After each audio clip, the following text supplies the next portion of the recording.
Rebecca Hartley had been checking the perimeter fences on her Montana ranch for 3 straight hours when a strange sensation crept over her. An old, primal instinct told her she wasn't alone. She twisted in her saddle, studying the pine-dotted ridges behind her, but saw nothing out of place, only the sprawling, untouched wilderness stretching toward the horizon. Her mare Autumn flicked her ears nervously, picking up on something Rebecca couldn't yet see. Then a sound cut through the mountain stillness, a faint, pleading whinny, the kind that spoke of youth, loneliness, and desperation. Rebecca halted Autumn, her hand drifting toward the rifle strapped to her saddle. In this remote part of Montana, anything could be tracking her: wolves, cougars, even grizzlies. But what stepped from the trees 60 yards away stole her breath. It was a foal, no more than 3 or 4 months old, with a dusty palomino coat and legs too gangly for its small frame. The little horse stood trembling, ribs showing starkly beneath its skin, eyes wide with exhaustion and terror. But what struck Rebecca most was the sheer will in that fragile body. This foal had trailed her for miles, struggling, stumbling, but never quitting. Rebecca slid carefully from the saddle, speaking in low, soothing tones. "Hey there, little one." The foal took one shaky step, then another. Its legs trembled so violently Rebecca feared it might collapse. Up close, its condition was even more alarming. Dehydrated, starving, covered in scrapes and burrs from pushing through thick brush, this baby had been on its own for days, maybe longer. Rebecca pulled a water bottle and protein bar from her saddlebag, breaking the bar into small bits. She sat down in the dirt, making herself small and unthreatening, and offered a piece. The foal's nostrils flared, hunger overcame fear. It stumbled forward and delicately took the morsel from her palm. As it chewed, Rebecca got a clear look at its face and her stomach dropped. A fresh wound marked its shoulder. Not from thorns or rocks, it was a bullet graze. Someone had shot at this baby. The foal finished the food and pressed its head against Rebecca's chest, letting out soft, distressed sounds. Its whole body quivered, not just from fatigue, but from trauma. Whatever this foal had endured went beyond simple separation from its mother. Rebecca knew she couldn't leave it. Another night alone would be its last, but getting it back to the ranch posed a serious challenge. The foal was too weak to walk 8 miles and too big to carry. She made a decision her ranch hands would later call either brilliant or crazy. She coaxed the foal close to Autumn, then lifted its weakened body across the front of her saddle, laying it gently over Autumn's withers. Too tired to resist, the foal lay still, head drooping on one side, legs dangling on the other, while Rebecca walked alongside, leading Autumn and supporting the foal with one hand. The trip back took nearly 4 hours. Rebecca used her satellite phone to call ahead, asking her foreman, Dutch Calloway, to have the vet waiting. By the time they reached the ranch, sunset painted the sky and Rebecca's arms ached from supporting the foal's weight. Dutch stood ready with Dr. Alina Vasquez, the local veterinarian with 20 years of experience. Together, they moved the foal into the barn and began their examination. What they uncovered was worse than Rebecca had imagined. The foal was a colt, around 14 weeks old, severely malnourished and dehydrated. The bullet wound was superficial but infected, and there was more. Dr. Vasquez found rope burns on the colt's legs, evidence he'd been restrained. Marks on his muzzle suggested he'd been gagged to keep him quiet. Stress indicators in his teeth and gums pointed to trauma no young animal should ever face. This colt didn't just wander off, Dr. Vasquez said quietly, meeting Rebecca's gaze. Someone took him. Rebecca felt anger rise like bile. The vet's silence was answer enough. Rebecca looked down at the colt, now resting on clean straw, finally safe and still. He'd followed her for miles through rugged terrain, hurt and starving, because somehow he knew she would help. Or perhaps, Rebecca thought with a chill, he had been trying to lead her back to where his mother was. That night, Rebecca stayed in the barn with the colt, whom she'd named Scout for his relentless spirit. Dutch brought her coffee and a sandwich she barely touched. He asked, settling on a hay bale beside her. That his mother might still be alive, Rebecca nodded. Dutch shook his head. I've worked with horses 40 years. They're smarter than people think. Rebecca's mind was made up. At first light, we backtrack. Follow Scout's trail as far as we can. Dutch agreed. I'll get the crew ready, and Rebecca were bringing weapons. Dawn arrived cold and gray, frost coating the grass, a bitter wind sweeping down from the peaks. Rebecca assembled a small team, herself, Dutch, and two ranch hands, Carson Webb and Layla Chen, both skilled trackers who knew the backcountry intimately.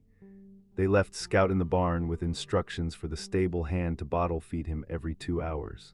The colt cried when Rebecca left, a sound that tore at her heart, but she knew the only real way to help him was to uncover the truth. They started from the spot where Scout had first appeared and worked backward, searching for signs of his passage. It was slow going. The forest floor was thick with pine needles, and recent rains had washed away many tracks, but Layla had a gift. She found broken branches at Foal height, disturbed moss where small hooves had scrambled over logs, a tuft of palomino hair snagged on a thorn bush. They were retracing a desperate journey, and with each clue, Rebecca's admiration for Scout's resolve grew. That little colt had traveled more than 10 miles through some of Montana's roughest country, injured, alone, and refusing to quit. 3 hours into the search, Carson found something that changed everything. Checking a game trail, he spotted deep ruts in the mud. "These aren't from animals," he called to the others. "They're tire tracks, heavy vehicle, truck with a trailer." Rebecca and Dutch exchanged looks, poachers. No legitimate reason existed for a livestock trailer this deep in the wilderness, miles from any mapped road. They followed the tracks cautiously, weapons at hand, senses sharp. The trail climbed into foothills bordering national forest land. Then Layla raised a hand, signaling a stop. She pointed ahead to where the trees opened into a small clearing. Rebecca saw it now, a rough camp, a weathered trailer, the remains of a campfire, and most damning, a portable corral made of metal panels, the kind used for temporary horse containment. The camp looked abandoned, but they approached with care. Carson and Dutch checked the trailer while Rebecca and Layla examined the corral. What Rebecca found there made her blood run cold. The ground inside was churned to mud, showing clear signs of struggle. Dried blood stained the metal panels, and caught in one corner was a tuft of cream-colored hair that matched Scout's coat perfectly. "Rebecca," Dutch called from the trailer, his voice tense. Inside were supplies for a long stay, plus equipment that confirmed their worst fears: tranquilizer darts, a branding iron with an altered mark, bottles of hair dye, and most telling, a laptop with files still open. Dutch was already scrolling through them. "These lowlifes were running a wild horse theft ring," he explained, jaw tight. Rebecca felt sick. "According to these notes," Dutch said, still scrolling, "they caught a palomino mare with exceptional conformation about 2 weeks ago. Worth a fortune, but she had a foal they hadn't planned on." Rebecca's hands clenched, but Scout got away before they could kill him. Layla appeared in the trailer doorway, her expression grim. "I found a trail heading west, fresh manure, maybe 36 hours old, single horse." They followed the trail with renewed urgency. A single mare, recently moved, leaving a blood trail. That meant she was hurt, possibly dying. The path led over a ridge and down into a steep ravine, invisible except from their approach. And there, in a natural box canyon with walls too sheer to climb, they found her. The palomino mare was magnificent. Even wounded, she stood tall in the center of the small canyon, head high despite her pain, positioned as if still protecting something, though there was nothing left to guard. She'd been shot, probably while resisting capture. The wound was in her hip, not instantly fatal, but serious. She'd been left here to die slowly, hidden where no one would ever find her. When the mare saw humans approaching, she bared her teeth and pinned her ears, ready to fight despite her weakness. "Easy, girl," Rebecca called softly. "We're not here to hurt you, we're here to help." Rebecca pulled out her phone and played a video she'd recorded that morning. Scout's whinny as he called for breakfast echoed through the canyon. The effect on the mare was instant and heartbreaking. Her head snapped toward the sound, ears shot forward. She called back, a loud, desperate whinny full of 2 weeks of separation, grief, and a mother's fierce love. She tried to move toward the phone, stumbled, and nearly fell. Her injured leg could no longer hold her. "Hold on, Mama," Rebecca whispered, tears on her cheeks. "Just hold on." What followed was the most intense rescue Rebecca had ever organized. They couldn't move the mare in her condition, and they couldn't bring Scout through the treacherous terrain. The solution came from Dr. Vasquez, who arrived by helicopter with emergency supplies. She treated the mare's wounds on site while Dutch and Carson built a temporary ramp system to bring Scout down safely. 36 hours after finding the mare, Rebecca stood at the canyon entrance with Scout. The little colt had been calling non-stop since they left the ranch, somehow knowing where they were headed. When he saw the canyon, when he caught his mother's scent on the wind, he nearly yanked Rebecca off her feet in his eagerness to reach her. Rebecca released the lead rope. Scout half ran, half stumbled across the canyon floor toward his mother. The mare, despite her injuries and weakness, tried to meet him halfway. They came together in the center of that hidden canyon, touching noses, breathing each other in, making the soft sounds horses use to express love, relief, and recognition. The mare began grooming Scout immediately, running her muzzle over his body, checking every inch for injuries, reassuring herself he was real and safe. Scout pressed against her side, trying to nurse even though he was old enough for solid food, just needing the comfort of her presence. The reunion was so raw and emotional that everyone watching had tears in their eyes. Dutch, the tough old foreman who claimed he never cried, wiped his eyes with his bandana. Layla sobbed openly. Carson turned away, shoulders shaking. And Rebecca watched, knowing that Scout's impossible journey, his refusal to give up, his determination to find help and lead them back, had just saved 2 lives. Without his persistence, they never would have found that camp, uncovered the poaching operation, or reached the mare before she died alone in a hidden canyon. Recovery was long and difficult. Dr. Vasquez performed surgery on the mare, whom Rebecca named Freedom, removing the bullet and repairing damaged tissue. Freedom had to stay in the canyon for 3 weeks while her wound healed enough for transport. Rebecca and her crew set up a temporary camp, taking turns staying with Freedom and Scout, protecting them from predators and providing food, water, and medical care. During those weeks, Rebecca and Dutch worked with law enforcement to track down the poaching ring. The laptop and equipment from the trailer provided evidence leading to 8 arrests across 3 states. The operation had been stealing wild horses for over 5 years, selling them to unscrupulous buyers seeking rare colors or bloodlines without paying legitimate prices. Scout's determination had not only saved his mother, it had dismantled an entire criminal network. When Freedom was finally strong enough to travel, they moved both mare and foal to Rebecca's ranch. The plan was always to rehabilitate them and return them to the wild herd Freedom had been taken from. But as weeks became months and Freedom regained her strength, Rebecca struggled with the decision. Scout had bonded with her completely. He followed her around the ranch like a dog, called for her when she was out of sight, slept outside her house at night. And Freedom, though still wild at heart, had developed a cautious trust in the humans who saved her. The resolution came from an unexpected source. The Bureau of Land Management, impressed by Rebecca's rescue work and her role in stopping the poaching ring, offered her a unique position. They wanted her to establish a wild horse sanctuary on her ranch, a place where rescued mustangs could be rehabilitated and either returned to the wild or adopted by carefully screened homes. Freedom and Scout would be the first residents, free to roam Rebecca's vast property, free to leave if they chose, but always with a safe haven to return to. Rebecca accepted immediately. Over the next year, her ranch transformed. She built proper facilities for wild horse rehabilitation, hired staff trained in Mustang behavior and gentling techniques, and established protocols for rescuing, treating, and releasing Mustangs back to their herds. Through it all, Scout remained her constant companion.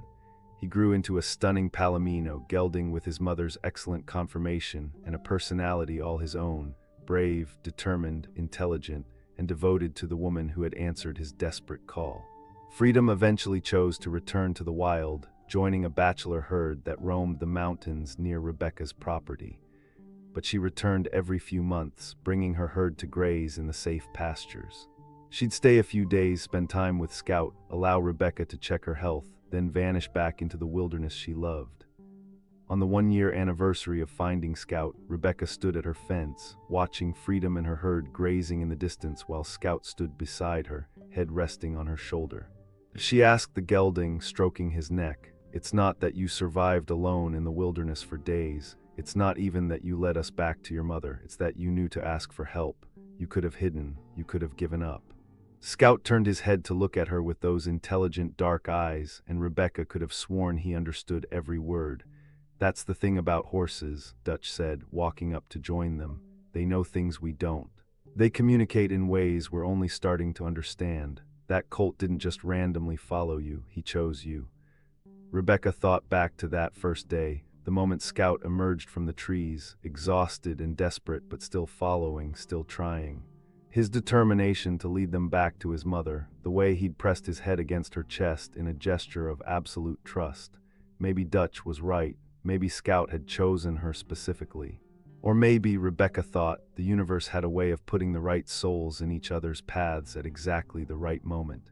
Either way, she was grateful. In the years that followed, the sanctuary grew and thrived. Rebecca and her team rescued dozens of wild horses from all kinds of situations. Mustangs injured by vehicles, foals orphaned by predators, horses stolen by other poaching rings, animals trapped in dangerous terrain. Every rescue had its own story, its own challenges, its own triumphs. But Scout's story remained the one that inspired everything they did. It was the story Rebecca told to school groups visiting the sanctuary, the story she shared with potential donors wanting to understand why this work mattered, the story she whispered to herself on difficult days when rescues went wrong or when they lost a horse they'd fought to save.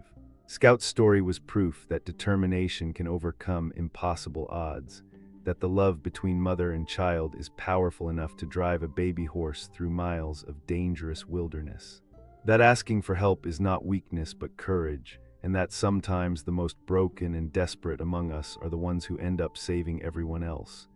10 years after that first meeting, Scout was still with Rebecca. He'd become the sanctuary's unofficial ambassador, gentle enough to work with children, calm enough to help settle newly rescued horses, famous enough that people traveled from across the country just to meet the horse who had saved his mother. Freedom still visited regularly, now accompanied by several generations of foals she'd had after returning to the wild. Rebecca loved those visits, watching Scout interact with his younger half-siblings, seeing Freedom's pride in her grown son, knowing the little colt who'd followed her through the forest had grown into exactly the horse he was meant to be. On quiet evenings, Rebecca would sometimes ride out to the spot where she'd first encountered Scout. She'd sit there on Autumn or one of the other ranch horses and think how different her life would be if she'd ignored that pleading whinny, if she'd assumed it was just wildlife and ridden on. She'd never have uncovered the poaching operation, never have saved Freedom, never have started the sanctuary that had now rescued over 200 wild horses. All because one determined little foal refused to give up. All because he knew somehow that she would listen. If Scout's incredible journey moved you, please subscribe to our channel and share this video with someone who needs a reminder that asking for help is an act of courage, not weakness. Have you ever had an animal lead you to something important? Share your story in the comments below. And remember, every wild horse has a story. Some of them are still out there, waiting for someone to hear their call. Until next time, stay watchful, stay kind, and never ignore a cry for help. You never know what miracle might be waiting just beyond the trees.